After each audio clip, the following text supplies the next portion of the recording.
Parent, terima kasih sudah klik video ini. Selamat datang di channel Satu Parent. Oke, setelah kemarin kita cerita-cerita tentang kriteria mencari dokter kandungan, sekarang kita mau cerita tentang kriteria mencari dokter anak. Dokter kandungan dan dokter anak itu sama-sama pentingnya. Cari dokter yang benar-benar bisa membuat kita nyaman ketika berkonsultasi gitu. Dokter anak nih, kriteria pertama yang aku cari ketika mencari dokter anak adalah dokternya itu kalau kita datang sama anak, anaknya diperiksanya detail.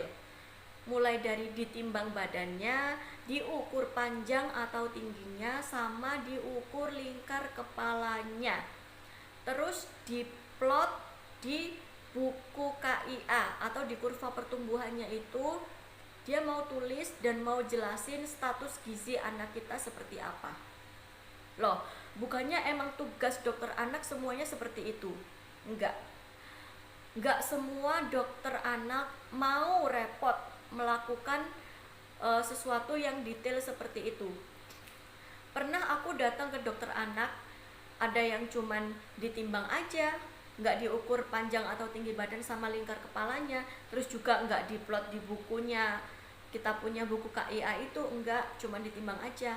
Itu kan menurut aku kurang ya, karena kita untuk mengetahui status gizi kan harus lengkap, harus tahu berat badannya, harus tahu tinggi badannya, harus tahu lingkar kepalanya berapa. Kalau dokternya model begitu, fix, nggak usah balik. Artinya dokternya kurang peduli dengan pertumbuhan anak kita gitu. Yang kedua, jangan ke dokter yang melulu langsung kasih obat kalau anak kita sakit. Datang, dok, anak saya panas nih, demam, tak diperiksa, ya udah kasih resep obat tanpa memberikan edukasi, tanpa memberikan penjelasan ini anaknya sakit panas kenapa, karena apa. Terus selanjutnya supaya tidak seperti ini sebaiknya dicegah dengan cara yang bagaimana. Seperti itu kan kadang dokter ada yang nggak pakai menjelaskan panjang lebar seperti itu. Sesimpel anak sakit, datang berobat ke dia, dikasih obat, sembuh, nanti kambuh, balik lagi, kasih obat lagi, sembuh, balik lagi, seperti itu. Menurut aku sih, aku nggak mau ya kalau datangnya ke dokter yang modelan begitu gitu loh.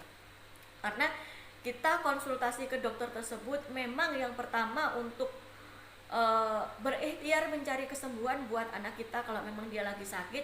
Yang kedua, tentunya kita juga ingin mendapatkan masukan, mendapatkan nasihat, berkonsultasi kepada ahlinya supaya kita bisa melakukan pencegahan supaya hal yang sama tidak terulang kembali, dan supaya kita bisa memberikan penanganan pertama sebelum terjadi keparahan. Misalnya sebelum anak itu sempat dibawa ke klinik, ke dokter atau ke rumah sakit, kita tuh bisa memberikan penanganan awal terlebih dahulu kepada anak kita gitu. Kemudian kriteria yang ketiga, cari dokter yang nggak ngejudge kita sebagai orang tua. Aku pernah punya pengalaman banget waktu konsul ke salah satu dokter anak dengan kondisi anakku itu sakit batuk pilek sama nafasnya itu sedikit kesulitan atau asma gitulah. Terus sama dokternya itu kayak malah disalah-salahin gitu loh akunya. Bu, ini gimana sih, anaknya sudah seperti ini, kok bisa sampai seperti ini tuh bahaya Bu, ibu kalau melihat kondisi seperti ini lagi nggak bisa lama-lama, harus langsung dibawa ke IGD, kalau kelamaan bisa bahaya, ini bisa-bisa nggak ketolong gitu. Dengan bahasa yang langsung cas. Terus dengan kondisi anakku pada waktu itu berat badannya kurang, tinggi badannya kurang, langsung dijudge. Ibu gimana sih ngasih MPASI-nya, ngasih makannya bener apa enggak gitu. Ibu itu kalau anaknya nggak mau makan, ya gimana caranya? Lihat resep-resep di YouTube-nya, lihat cari resep-resep di YouTube, bikin kreasi masakan, kreasi makanan supaya anaknya mau makan. Sebentar, gini loh dok, kataku dalam hati, saya itu datang ke sini bukan berarti sebelumnya saya nggak berikhtiar apa-apa, nggak berusaha apa-apa untuk anak saya. Pastinya semua yang dokter bilang itu saya sudah lakukan kan. Anak nggak mau makan, kita sebagai orang tua mana mungkin diem aja, nggak mau makan ya udah nggak usah dikasih makan, kan enggak. Kita pasti sudah berusaha memberikan makanan variasi yang lain, misalkan coba-coba naik turunin tekstur, coba menu yang lain, coba bumbu lain, coba masakan yang lain.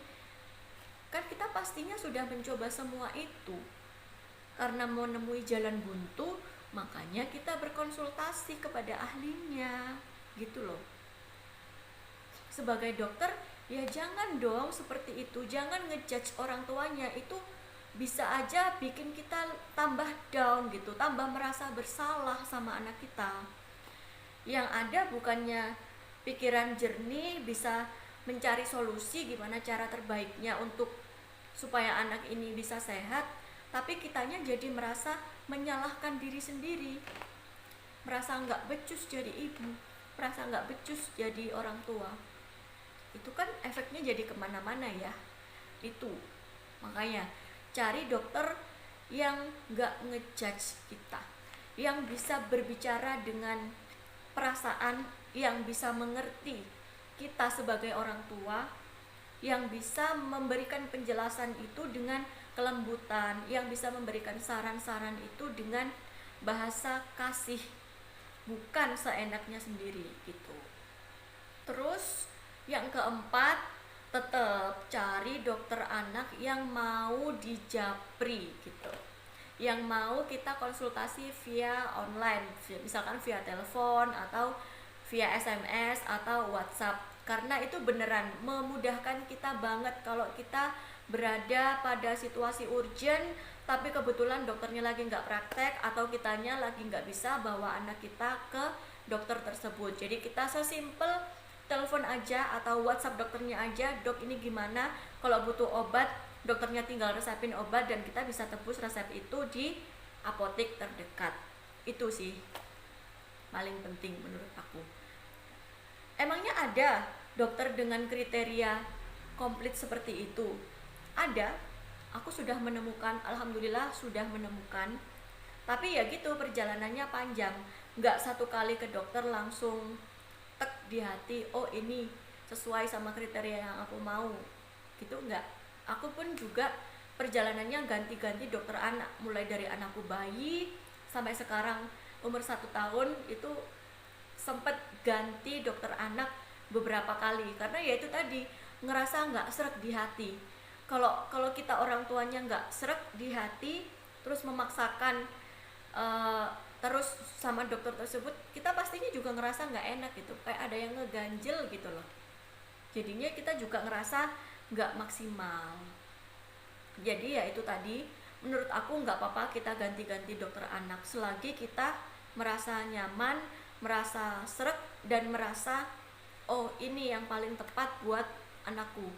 Karena kembali lagi, feeling orang tua, terutama feeling seorang ibu itu pasti tepat kepada seorang anak gitu ya.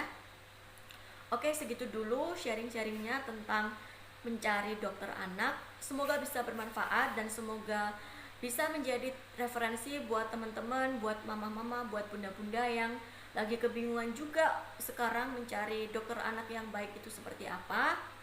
Jangan lupa like, comment, share, and subscribe kalau video ini bermanfaat. Terima kasih dan sampai jumpa.